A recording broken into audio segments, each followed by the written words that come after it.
you. Good morning. Welcome to The Big Question from King Edward VI Handsworth School in Birmingham. I'm Vicky Campbell.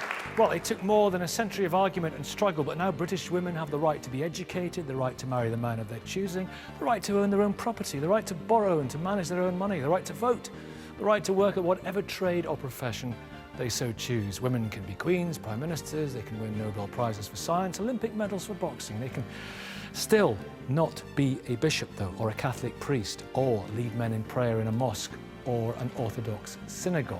So this morning we're asking just one very big question. Are religions unfair to women? To debate this, we have distinguished theologians and writers, campaigners and converts, believers and apostates from 4 faiths. And they will be encouraged by our very lively Birmingham audience. You can join me too via Twitter. You can log on to bbc.co.uk/thebigquestions. You'll find links to continue the discussion online.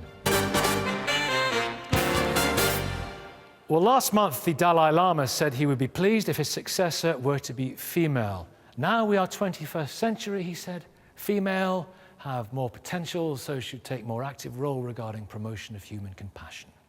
Well, it might happen soon in Tibet, but we're a long way from a woman being elected to Pope or enthroned as the Archbishop of Canterbury or appointed Chief Rabbi in Britain. Are religions unfair to women? Professor Francesca Stavrakopoulou, Theology and Religion, Exeter University. The very person. Now, looking at the scriptures, how do they portray women in general? Has there been a bit of cutting and pasting by men? Cutting and pasting, not really. I think the way in which women tend to be portrayed in the scriptures, both Hebrew Bible, Old Testament and New, is that women are always defined in terms of their relationship to men, whether they're a wife, a mother, or a sister, or a daughter. That's always the way in which women are defined. And they're basically seen as, well, women aren't the main targets of the scriptures anyway. The scriptures weren't written for women. They were written by men, for men, about their very male God. So ignored, basically? They are baby machines. They're celebrated in terms of their bringing in new life, you know, perpetuation of the generations. There's probably only one biblical book that really celebrates what it is to be a woman and a sexual being as a woman, and that's the Song of Songs or the Song of Solomon. But even in that text, it's very much written from the point of view of a male writer and the voyeur's gaze, looking at this sexy woman. It's quite erotic, that, isn't it? Very erotic. Yeah. But has some of it, when I say cutting and pasting, has some of it being interpreted within patriarchal societies to be even more, you know, male-orientated? Some people argue that we've got conflicting views of what women are supposed to be doing in Christianity. So, for example, some people argue that, according to the Gospels, Jesus was quite pro-women. He had women followers. Some of the earliest church leaders were quite wealthy women. On the other hand, in some of the Pauline writings, some of the letters that St. Paul was supposed to have written, he's not that keen on women. Women shouldn't be talking in church. Women should cover their heads. Women are secondary to their husbands. Yes, I do not permit a woman to teach or have authority over a man. She must be silent. Well, you've broken that already, haven't you? I don't think he'd like me much anyway. Wives, submit to your husband. And all that stuff in Christina Rees, all that stuff in Leviticus about women being unclean. Do you just skip those bits? No, not at all. And that's the tough thing. We can't skip bits, but we have to understand when they were written and who they were written for. And as Francesco said, it was mainly written by men for men. And so what we have to do is use the understanding we have now, because since everything in the Bible, both the Old Testament and the New Testament, was written, we've had the Enlightenment. We now understand reproduction in a different way. So the taboo laws in Leviticus, talking about how women had to be separate and they were literally seen as unclean when they were menstruating and after giving birth, even though the vestiges of that carry on. Do you not find that stuff, and this is your religion, do you not find that stuff incredibly offensive? No, those are the texts. That's the understanding the people had then, and we don't know it all now. But Nikki, what we do know now, we know enough to make the changes that we can, because Paul, he wrote as a good Jewish man of in first century Palestine, if Paul were alive and here today, he was absolutely passionate about helping people to understand who Jesus was, who he saw as the Christ, the Messiah. So he'd be different now. If Paul were here in Britain today, he would be scolding the Church of England, my beloved church, that still discriminates against women. And he was saying, our mission, we are in a culture, we don't see women the way we used to see women anymore, as property of their fathers or their husbands.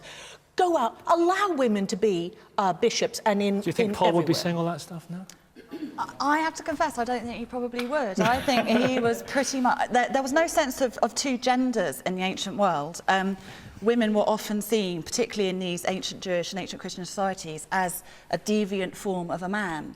And I think Paul would find that very hard to let go of. But Paul, there were two sides of Paul. Paul, locked into his understanding, and he was doing the best he could with his understanding. And the transcendent Paul, who could write how we're all members of the same body, and anyone who is baptized into Christ places their faith, are absolutely all the old barriers are broken They're not going to have it all their own way. Don't worry. Liz, I want you to tell us about Eve. About Eve. So Eve, whether you take it as literal or sort of figurative, Eve was the first woman, and basically she was created to be Adam's helper. And it's very important that she was created, and it says very clearly in Genesis, that both male and female were created in the image of God. That's Genesis 2 or Genesis 1? Which This is 2, Genesis I think. 1. Is it 1? 1. Okay, these people know better than I do. 1, they're created together. Genesis 2, they're created as a helper. They are creation created. story. One's equal and one's as a helper. Yeah. And but a helper is equal, and this is where the interesting debate comes in. But anyway, because Eve, whether that's literal or figurative, was taken from Adam's rib, which is from the side, not from the head, not from the feet, so not to rule and not to be oppressed, but from the side to be an equal partner in life. And so Eve was Adam's partner, but God also did say that Adam was first and Eve was to be his helper, and then in the fall, which is when sin entered the world, that was turned on its head.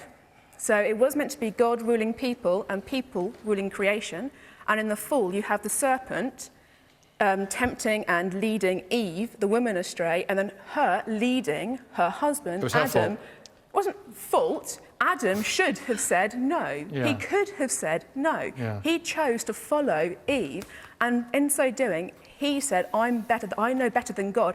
Unfortunately, similar to what you're saying, I Is know that better why women than can't God. be leaders? Yeah, it goes back to... So that passage you read out from 1 Timothy, if you look what carries on, it actually refers back to Adam and Eve. And if they do become leaders in the church or elsewhere, you think there are potential problems? There are potential problems, yeah. I mean, particularly on the issue of bishops that you mentioned earlier. So the Church of England is doing its absolute best to be inclusive, to avoid division. And that's a fantastic thing, because we are called to unity. And this is a secondary issue. I'm not saying that people who disagree are not Christians, but as a layperson, I can make this decision. I can choose to go to a church with a male vicar or a female vicar, and I have that freedom of choice. If you are a male vicar who has doctrinal reasons why you're not happy to have a woman in leadership over you because you believe and hold firm to those teachings, that is where the problem's coming in. I understand. And it needs to be a compromise. So you believe as God is head of Christ, so man is head of woman. And what about something like a woman prime minister? Might there be problems there as well? So there's no prohibition, because the Bible's only referring to marriage and church. But there could be a problem. But there could be a problem, because you've got to ask about the dynamic of that relationship, with her husband. When she goes home, if she's been ruling the country, is he still head of that marriage? But this is where it falls to bits. We're the whole human beings. Look, we've got 6 angry people over here. We've got plenty of time. We've got plenty of time. Were Muslim ones in Bangladesh. Yeah, OK, we've got plenty of time The first female prime minister was quick point of information. Sri Lanka. Women have 2 X chromosomes, and the Y chromosome is a mutation. If only they'd known that at the time, they might have written a different story. In terms of physical side, everyone's sort of in the womb, they're all female and they become male. OK, yeah, cool. Well, we were talking about prime ministers, so the obvious thing to say is we've just lost Lady Thatcher.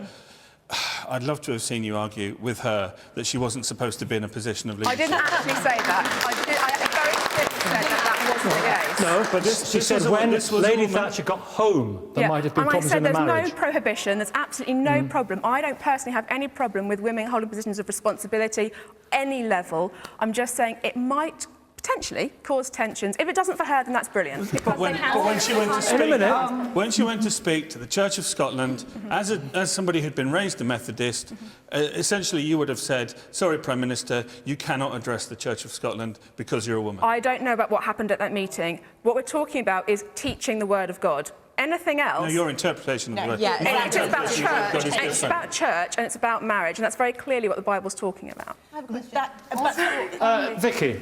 Yeah, I wonder, because I would say that your interpretation of male and female roles actually really undersells what the resurrection of Jesus Christ accomplished. My view of it is so much bigger than the view that you're selling.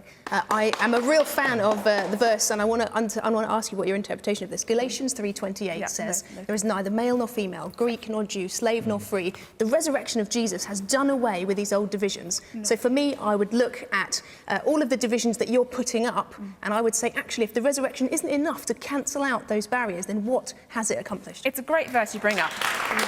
Brilliant verse.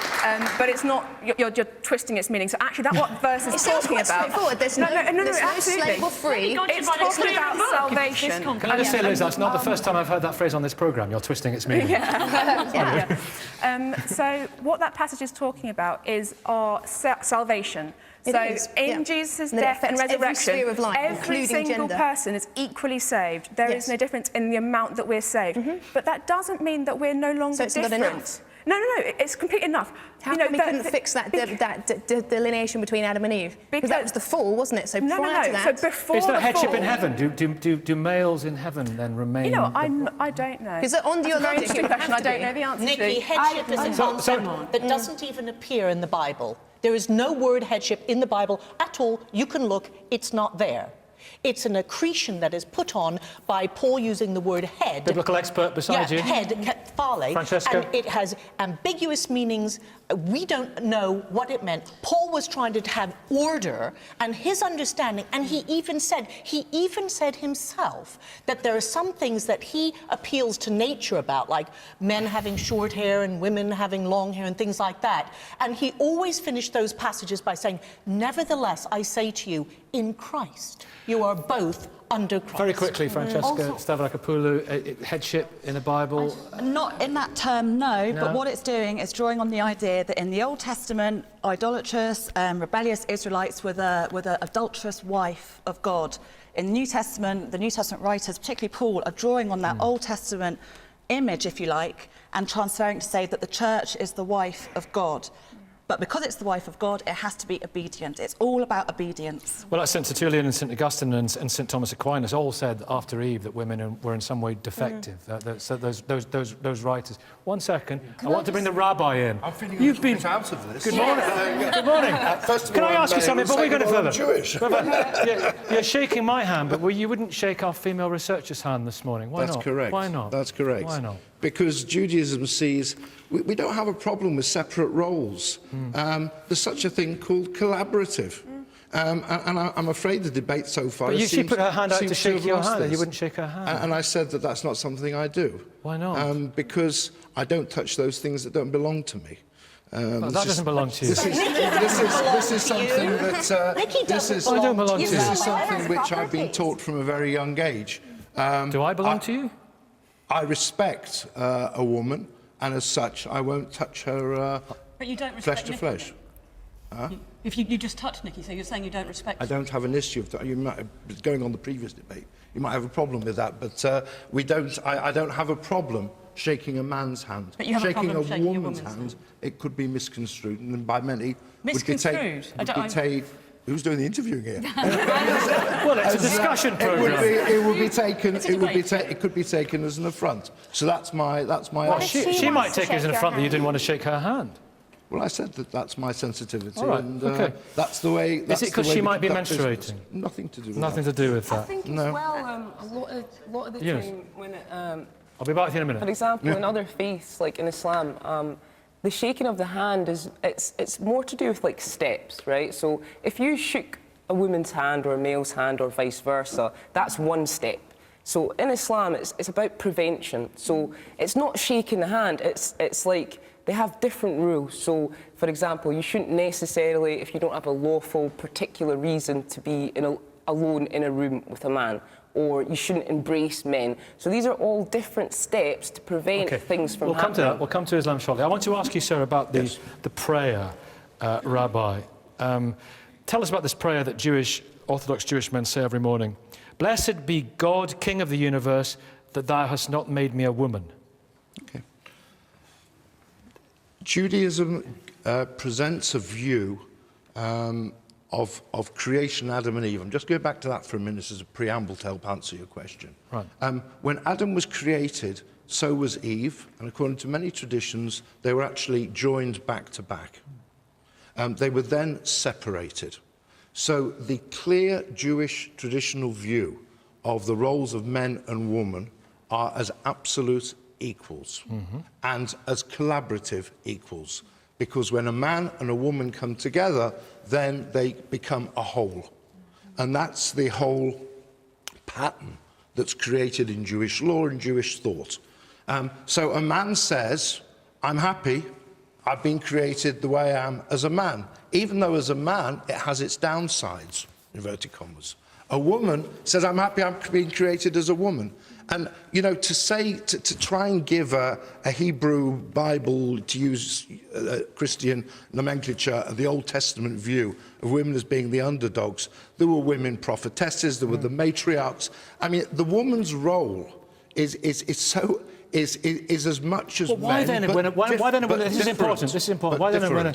If a woman has a boy child, she's unclean for 33 days. When she has a girl child, she's unclean for 66 days. Why is that? This is because you're dealing there. When you talk about unclean, doesn't mean dirty. You're talking about no, because that's what people you use. What the it means. you use the expression, the Hebrew word. You use the Hebrew word tameh, which means it's translated in English as unclean, but it has a context to it. The context is within temple time society. If, for example, you trod on a creepy crawly, you would become unclean. That's tameh. So it's within that context. There are those things that render one tameh and those things that don't. Why are you rendered less tameh if you have a boy and more tameh if you have a girl? I don't know the answer to that. There is no other explanation do you know the answer, whatsoever Francesca? than unclean means. Unclean, impure, and I'm sure Francesca will know. Francesca? I'm sorry, you said that very categorically. The reason... I spend about maybe 10 hours a day studying the sources. I'm very interested in your categorical statement, which clearly runs contrary to everything I understand. Could you please explain it? Francesca, you've studied this area. I don't spend that same amount of time, but in my reading of the Torah and understanding, how else is when men and women commit sins, it takes exactly twice as long for the woman to become pure and clean again than it does for the man. And Nikki talked about 33 days after a boy child. What sin? And then 60. In Leviticus, don't look confused. It's in there. What it's sins? Please tell me. A wide variety of sins. Wide variety of sins. And then...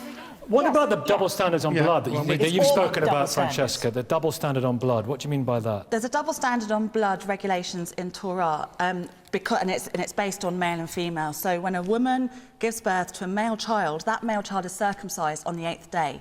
The blood of the circumcised penis, so male circumcision blood, in a way hastens her impurity process. So she's only impure for a shorter amount of time, 33 days. Whereas if she has a female child, there's no penis to circumcise, so therefore she stays impure for longer. What it comes down to is that the blood of animal sacrifice and the blood of the male circumcised penis is pretty much, it's holy. Female blood, whether it's menstruation, whether it's the blood of childbirth, is unholy.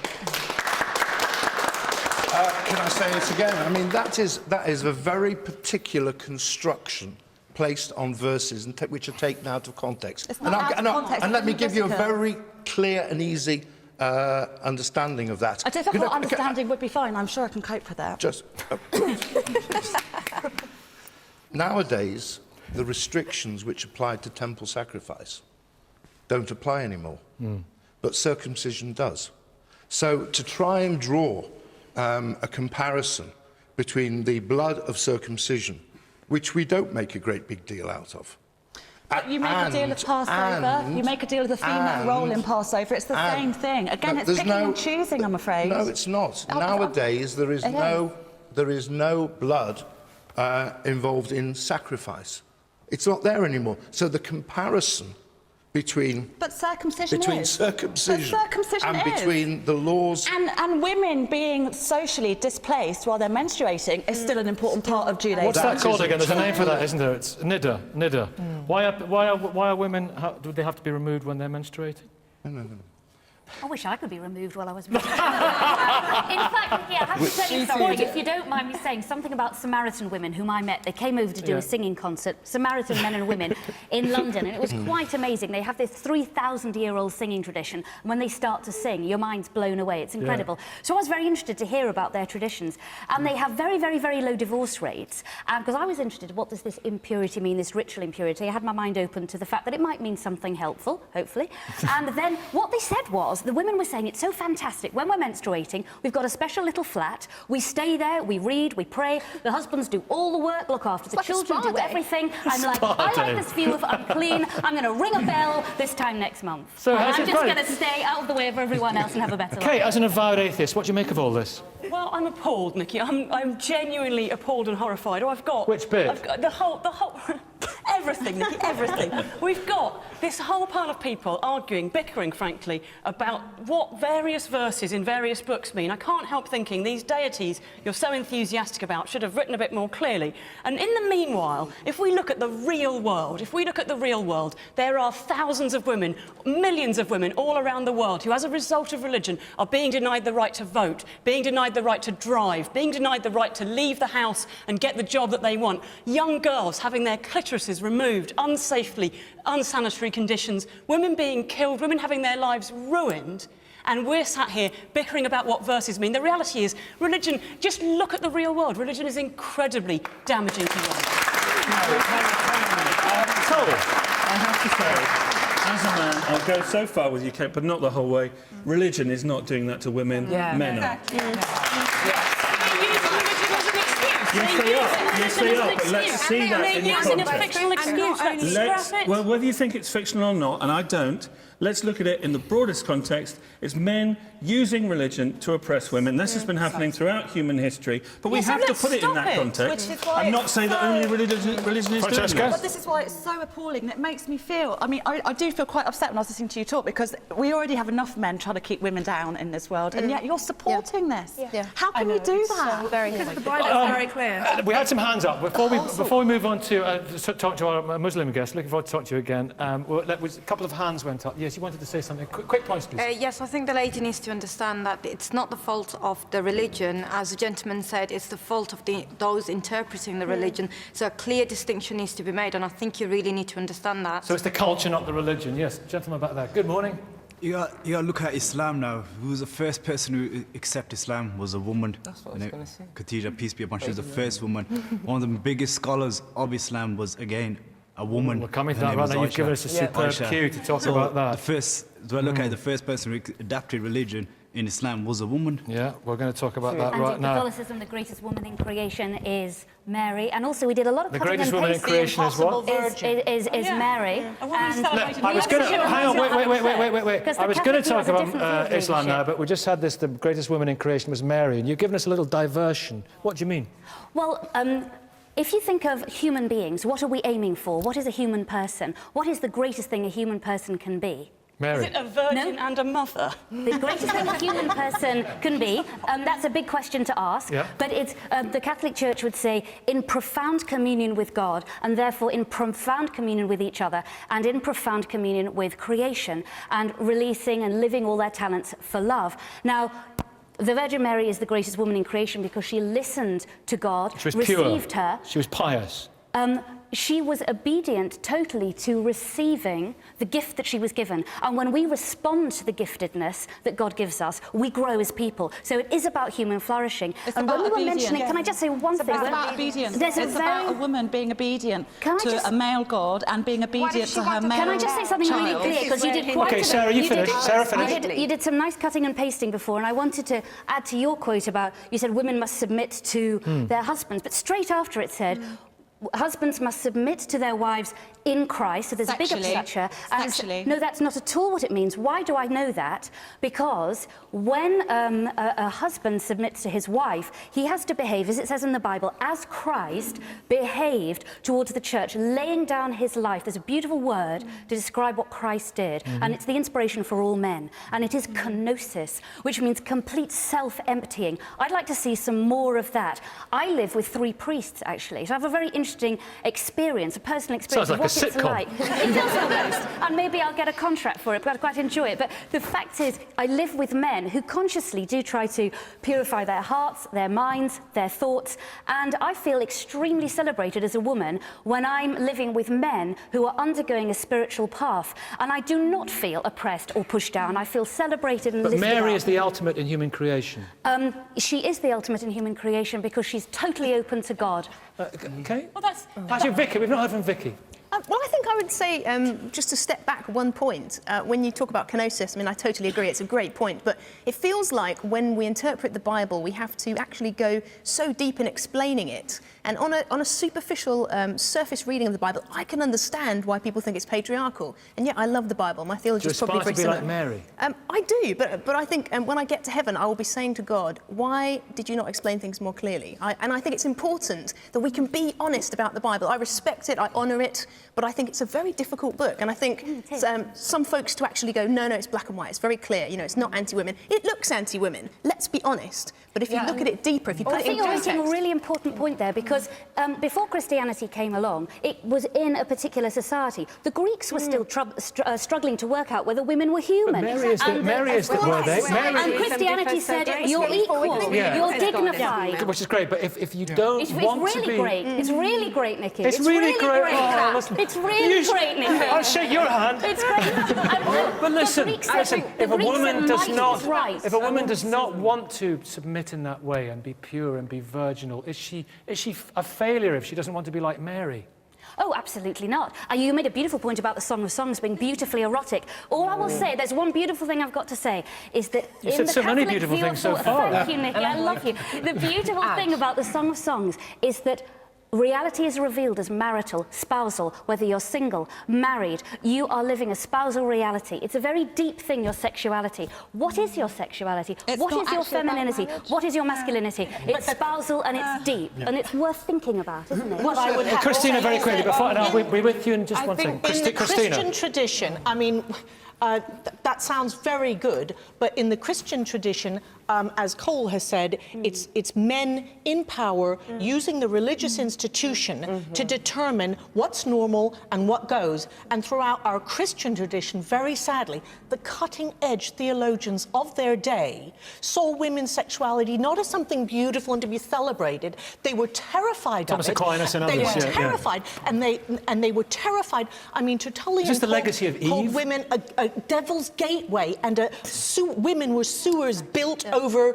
I mean, temples built over sewers, and there was an aristocratic French abbot who told his novice monks, when you embrace a woman, you're embracing a sack of manure. And in the same breath, they taught other things about the Christian faith, which were actually have stood the test of time. No, but what I'm saying is that for too long in our Christian tradition, run by men, they said that to be a good Christian man, you had to divorce yourself from your sexuality, and what's the one thing they couldn't control? Sexual desire and women, so they tried to separate it out, and women were scary. Let me just say one thing. Kate was bursting to come in there. This is an amazing point. We've talked about Mary the Virgin, we've talked about... And the truth is that major religions around the world, one of their main focuses continually seems to be to control women's bodies, access to contraception, access to abortion, all this kind of stuff. And the reality is that when you take away from women the right to control their own fertility by putting this virgin ideology on them and all these kind of religious laws,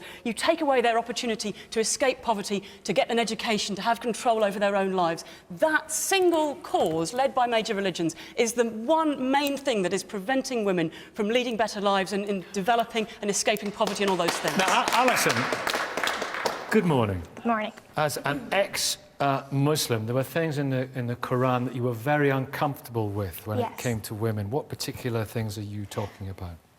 For example, chapter 4, verse 34, it talks about obedient women who obey their husbands, and they're perfectly fine. But it talks about rebellious women, and it says it addresses their husband, their men, and tells them if they rebel you shouldn't sleep next to them on the same bed, and you are allowed to punish them. This word punish can be interpreted as whipping, lash, or Muslim apologists, they call it, just a simple punishment. You have to be in disguise, of course, because... yeah. Why? Because I come from a Muslim background, and my parents still live... I come from Iran, and my parents still live in Iran, and but the punishment for apostasy is capital punishment, as you may know. So I have to be in disguise because of my parents' security and my family. What about surah in the Quran, certain things? There's one, isn't there? And we'll get corrected on this, no doubt, by our Muslims over here, but... women are fields too. Go into your fields. Women are fields. Go into your fields whichever way you like. Yes. What does that mean to you? It's women are objects to you. Women are your property. Your wives are your property. You can be however you like to them. No, it's just talking about sexual positions. Actually, sorry to bring the tone down a little bit. It actually, at the time, there was issues about men, and they used to believe that certain sexual positions were not allowed, and the Quran is just saying, actually, within sex, you are free to experiment or do, you are together. I think taking this apart from other verses in the Quran which talk about marriage, which say that actually addresses both men and women, not men separately, which say you are from the same soul, you've been created so you can reside together in tranquility. It has to be taken within the context. Wait, there's another couple of things I just want to put on the... sexuality. Another couple of things I just want to put on the agenda, then open it up. Because a lot of people... One second. A lot of people say that... A lot of Muslims argue that Islam is fairer to women than other religions. But then we have... And I have a devout Muslim friend who's campaigning on this vigorously at the moment. He thinks that men get a double share of inheritance. He says this needs to change. He says this is an absolute outrage. It was in context of the time. And there's the other thing as well, that you need 2 women witnesses to be equal to 1 man in case one of the women forgets. It's quite a patronising surah, if I may be so bold. Okay, these might be certain rules, but can I go back to the list? Can I go to your list, Nikki, at the beginning of the programme, where you talked about women getting the right to education, to wealth, to work? This was all established more than 1400 years ago by Islam at the time where it was revolutionary. So Islam actually, all the things that the debate we're having earlier on about clean and unclean, or whether the Quran was written to men, it was not. It was written to men and women and Muslims and non-Muslims. There are issues about inheritance. This was written in the context of a time where men were financially responsible for women. So at a time when the woman was more likely to be having children, not now where women are working or a different context. But there are traditionalists now who say we should still cleave to it, and there are modernists who say this needs to change. Exactly. So as a modernist, I would argue that in different contexts we have to interpret this. And the witness thing as well. Yeah? Well, absolutely, the witness thing completely with that. It was a time again where women might be putting their lives in danger if they were actually standing up to be witnesses. So you have to understand that the holy books have parts of them which were written in the context of the times, and other parts of them which were written for universally for all times. And this is the discrimination that we need to make in this. But to actually so even though it's the Word of God, it was the Word of God in the context of the time God and a particular says, place. I am using similes. You have to see beyond the words I am using. To actually, Beautifully explained, if I may say so. Because you really explain, because these are such contentious surah. You Absolutely. know, the gentleman there wanted to say something. Yeah, I just go on. wanted to say about the law of inheritance law. In Islam, if a wife passes away and she leaves a daughter and a husband, the daughter takes half and the husband takes a quarter. Now you tell me which one's more. But does that the daughter takes more than the son. Sorry? The son takes more than the daughter.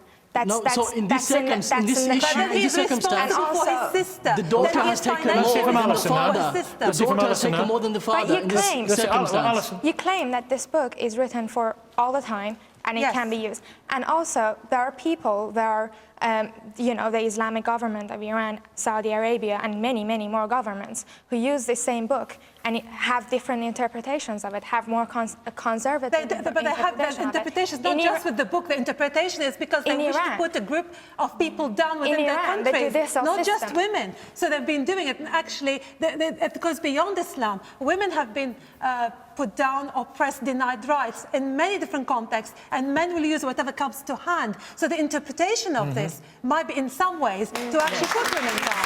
Alison, does anything trouble you about other things in the context of that time, about the way that the Prophet Muhammad led his life?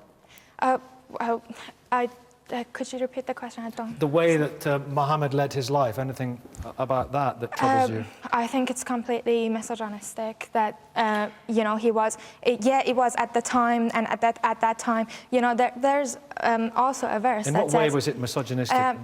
There's a verse in the Quran that says, I can't remember the chapter and the number of the verse, but it says that it addresses Muhammad and says, this is true only for you, not other believers. So you can, if you end the war with a country, you can marry the women from that country if you like. And women from your cousins are free to you to marry, and you can marry anyone you want. And this is only true for the Prophet, not for other believers. I'm sorry, this is completely untrue. No, this is completely untrue. The fact is, the Prophet, I'm sorry, that's completely untrue. The fact is, at the time of 1400 years ago, how many wives did he have? He had 9 wives, but at the time, men could have endless wives. Yeah, so that was the issue. Yeah, the Prophet would be different. At the end of the day, in his case, we're not saying every man can have 9 wives. But the thing is... Is that not a bit unfair to women? But people now... Can I just say, the rules of marriage in Islam is that a man marries a woman. We do have dispensation for more than 1 wife, but the Quran says, but you have to be just. And to be just, you can only have 1. So the advice is, just have 1. But there's dispensation for different reasons. Now, can I just add to this? Can I just add to this? Yes, the please. fact is, religion makes its own rules. It's not for secular society to tell me what my faith's rules should be. And it's not for secular society to tell me secular what society says you can't be a bigamist now. That's fine. And then, of course, and here, you cannot be a bigamist, and you cannot have more than 1 wife. So as a British citizen, the state law will go above Islamic law, and I accept that completely. Right, great. You accept that, but the Islamic countries are not accepting that. But that's interpretation, isn't it? But here, what they have is a wife and 600 mistresses on the side. So don't tell me that. Okay, everybody, let's speak to Eunice. You're a pretty recent convert, or as Muslims refer to it, a revert, and you have 2.5 years. Why did you choose Islam? Why do you think Islam was the religion for you? Well, the reason that I chose it was more... it was more to do just with the knowledge that I found inside the Quran. It just totally blew my mind. But going back to what we were talking about, for me, as somebody that was born in Britain, raised, basically allowed to do whatever I wanted. I was brought up as a Christian, used to go to church, to pray every day, loved it. It's quite funny because I found that I had more of a sense of womanhood and sisterhood as a Muslim, and I have like 100 times more female friends as a Muslim than I ever did as a Christian or as just in general British society. It's a sense of belonging that you found. Yeah, I mean, you know, just simple situations, meeting up with like 10, 15, 20 sisters and going for a coffee just doesn't happen. I find that the culture that I grew up in Britain, women tend to like compete against each other. And this is quite interesting if we're talking about Islam as well, because of course I'm not if we're saying. talking about Islam, what I love about it, and if we're talking about womanhood and sisterhood... Is that cultural? I think certain things are cultural. Because there can be other countries in the world, Christian countries, where there is a better sense of sisterhood. We're quite atomised in our society. Totally. You asked me why, what I thought about it. Also, going back to what we were talking about before, what's really interesting about Islam, we're talking about this concept of covering, or your hijab, which is both for men and for women. What I find really interesting growing up in Britain, in British culture, is kind of like minimising as much as you can, depending on you as an individual, the kind of aesthetical focus. Taking that out actually brings women together more. Do you know what I mean? So that it's funny because there's a lot, when people think about Islam and they think about women in Islam, going back to what we said before, Prophet Muhammad sallallahu alaihi wasallam, his first wife Khadija was a very rich businesswoman. And I think that is really important, because what that is saying to men, which in all cultures and in all faiths, can sometimes actually be intimidated by powerful, rich women. And the fact that he chose to have that as his first wife, and also choosing Bilal. He chose it to help spread his... Alison, what are you saying? Well, let's hear from Alison now. I'm sorry, Khadija, yeah, she was really rich and a rich businesswoman.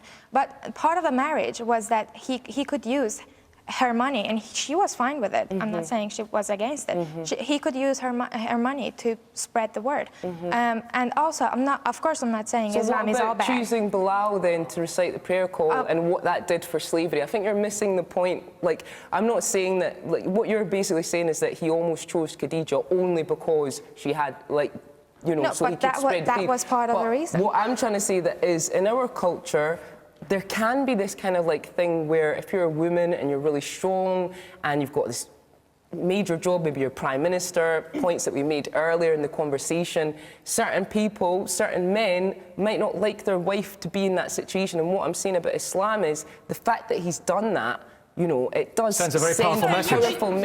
To women. Are you genuinely suggesting, Eunice, that men from Islamic men and men from Islamic countries are more tolerant of women in high-powered jobs? Because I think if you look around the world, I didn't say the difference between Saudi Arabia and Sweden, that the exact opposite is 100% true. Can I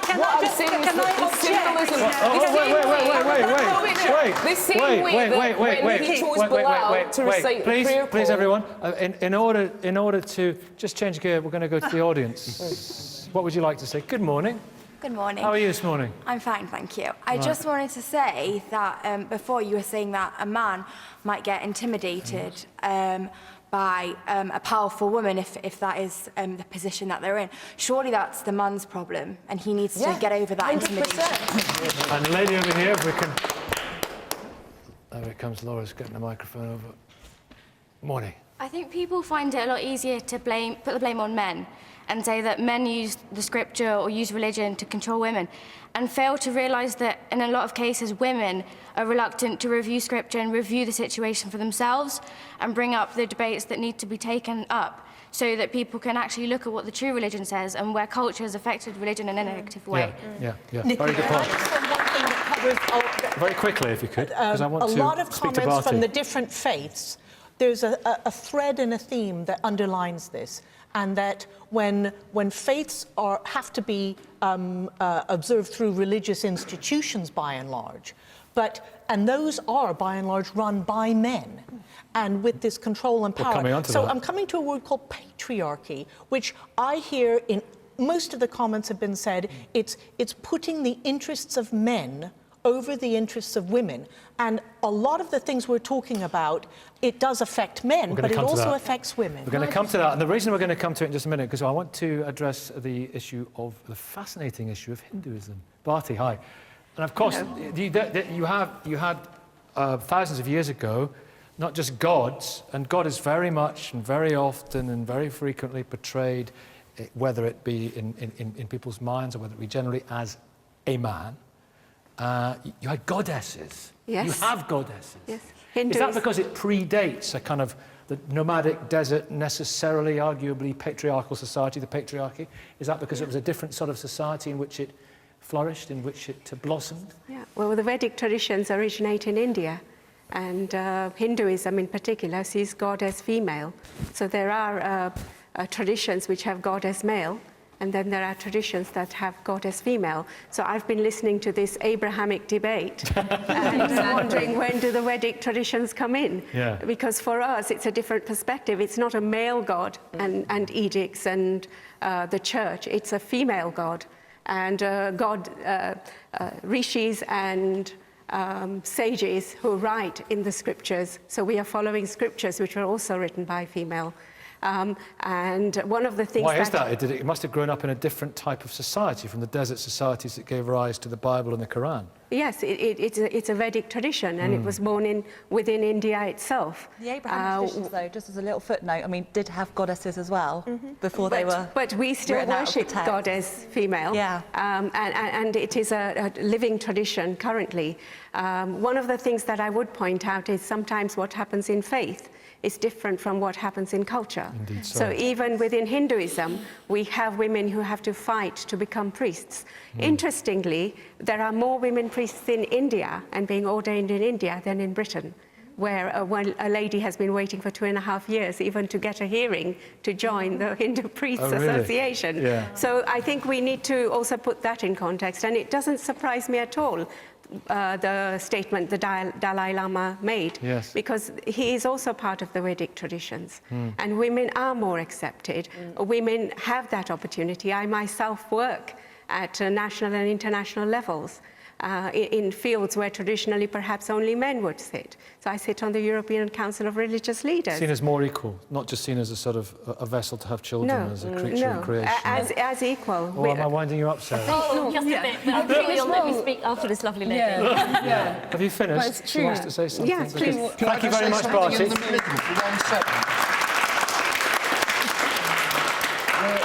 We're consistently transplanting a lot of secular constructs onto faith. I can just say, from a Jewish point of view, God is neither male nor female. In fact, the whole debate, is he male or female, is to lower the whole understanding of what God is. No, I'm saying about as a spiritual being. You said he. Yes. Is he male or female? Well, You mean Z, you have to get beyond. But in answer to your point, yes, you're absolutely right. You have to get beyond the language. But there's a mindset which gives you the language as well. And for those who can't, one feels sorry because they're not opening themselves up to the actual message. OK, Cole, sorry, you said Rabbi. With all the respect I can manage, we are not in a religious debating programme. We're in a programme that's debating about the way we live in this country at the moment and the way we should be. OK, and an interesting thing, coming up on what we were talking about, Hinduism, one of the really fascinating things that's happening in Britain at the moment, as the institutional influence of Christianity has faded, is that neo-paganism and neo-paganist ideas are informing more and more of the mainstream. And one of the reasons, you go to people and ask, why are you interested in this, on whatever level, they always consistently say, because this is a kind of understanding of spirituality that has a goddess and a male and female spirit, and it deals with God in the way that Hinduism does. I'm really intrigued for that, and Sarah, I will come to you, but I'm really intrigued because Francesca just said as a footnote when I was speaking to you, Barty, I could hear her behind, I think the camera picked you up, saying, in the Abrahamic tradition, there used to be goddesses, but they've been kind of airbrushed out. We're back to the cut, paste, delete. Has that happened? Essentially, yes. I mean, the ancient Israelite society from which the biblical traditions of the Old Testament Hebrew Bible, Tanakh, have emerged, and then from, again, which New Testament traditions have emerged, and then some Quran traditions, it was a polytheistic society. So in other words, it wasn't just one God that was worshipped, it was many gods. It just so happens that the God of the Bible who had a consort, the goddess Ashra. We've got inscriptions attesting to this, we've got figurines attesting to this, various neighbouring cultures have similar sorts of texts and traditions about this goddess. She, as monotheism becomes preferable to certain biblical writers over and against polytheism, so she's basically divorced and hidden But away. against that, there's a strong tradition in practice of Christianity, as you know, there's a strong tradition of women celebrating their relationship with God and celebrating the female side of God as well. Yes. Let's not pretend that that doesn't exist in Christianity. It's a very powerful part. But also, But what about the institutions? Unity? We must, in the last few minutes available to us, get on to the institutions. And Sarah, I'll allow you to kick off this because I did promise to come to you a couple of moments ago. Look at the papal conclave, you know, all those old men. All those wonderful old men, and they were very inspiring, I thought. I do think there's something that has to be said. Were they inspiring? Why were they inspiring? Wouldn't it have been great to have a few women in there as well? Well, we do need to think about two things here. What is priesthood, and what is the role of men and women working together? And we often conflate priesthood with leadership, and it's not necessarily then the why same are the bishops thing. sat in the House of Lords making decisions about what happens to my life? If we're not going to have these priests being given positions of authority, great. If these priests are just running their little church, I'm well, not but they're not Catholic, are they? So, but can we just There's a lady here who's so desperate to come in. Unless I bring her in, I fear something dreadful is going to happen. I'm just... I've come to hear from the Catholic Church, and I spoke to my priest before coming here, and I said to him, this is the debate, and the issue is, are women treated unequally in religions? And his phrase was, in the church, women run the church apart from at the top. And it's women run the church apart from at the top. And it is paradoxical because institutionally, as a leadership consultant, I know that institutionally, in terms of leadership, we will never have a pope as a leader or a priest as a woman. As a woman. We will one day. However, but I do know, if you look way. at... Think about Mother Teresa and the kind of influence that Mother Teresa has had over the world globally. So it is paradoxical. It is paradoxical. That's what I'm saying. You said Mother Teresa and then you said incredibly damaging. Well, you said the influence Mother Teresa has had in the world, but Mother Teresa, if you've read any of the books about her, hang on, who forced poverty, refused treatment to people who needed medical treatment, and went out of her way to make people's lives worse because she thought that suffering brought people closer to God. She was a terrible woman, and the Catholic Church should be absolutely ashamed of her legacy. Yeah. Hello. Just something that Bharti was saying about how women are struggling, for example. I'm a Sikh, and as far as I know, from what I know, scripturally or whatever, women have always been encouraged to join in. Never any impediment that women can't be in positions. But then again, if you go into temples, you'll find that no women are in top positions. And why is that? Because they're bringing too many... No, not right at the top. I don't see many. I see mainly men monopolising, because I think men monopolise in society, and that's creeping into temples, and we need to separate the two. Women are allowed to do whatever they want in temples. They can join in, sing hymns, but in the committees and the top jobs to make all decisions, women aren't there. Why can't they Eunice, I'll bring you in on this point. I know you want to speak. Why can't we have in mosques mixed prayers and women leading mixed prayers? We have mixed prayers. Yeah? We do have mixed prayers in mosques. Can women lead them?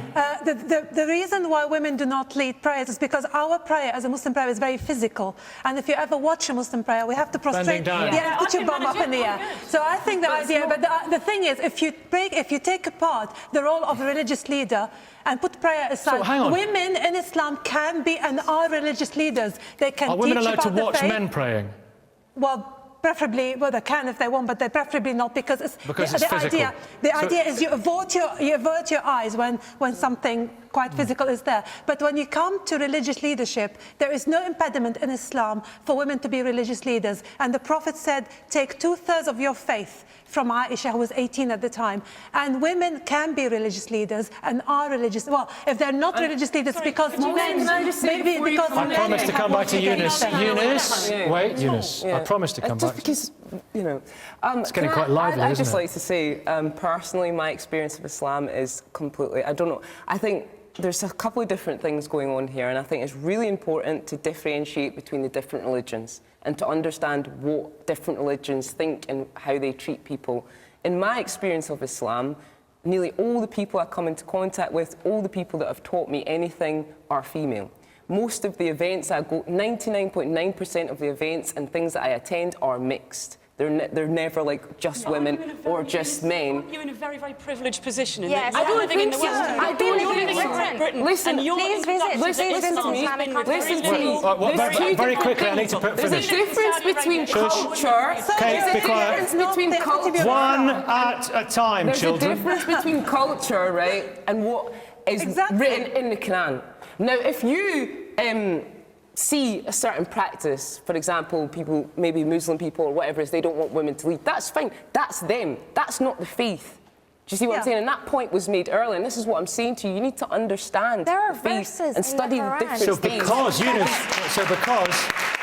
because we see Islam run in a very different way in theocracies from here, and many people tell me this is a very good place to be a Muslim for lots of different reasons.